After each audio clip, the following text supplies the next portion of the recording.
ఒక మట్టి నేల మీద వంకరగా ఉన్న పంచాయతీ చెట్టు కింద 25 తర్వాత ఊరి బాట పట్టిన రఘు కూర్చున్నాడు. చుట్టి ముసలివాళ్ళు, యువకులు కొంతమంది కూర్చున్నారు. ఎవరో అడిగారు, అన్న నువ్వు ఇంకా పెళ్లి చేసుకోవట్లేదంట, ఏదైనా సమస్య?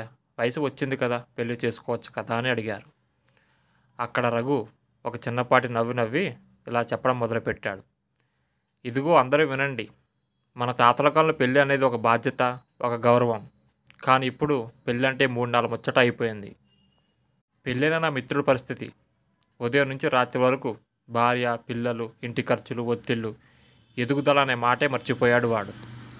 కానీ నేనైతే నాకు బాధ్యతలు లేవు. నా ఉద్యోగంలో ఫోకస్ పెరిగింది. సాఫ్ట్వేర్ కంపెనీలో సీనియర్ అవ్వగలిగాను. 4 దేశాలు తిరిగాను.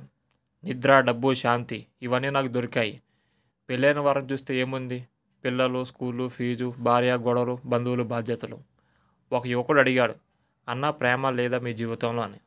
రఘు ఒక్కసారి ఆలోచించి చిరునవ్వుతో అన్నాడు, ఉంది.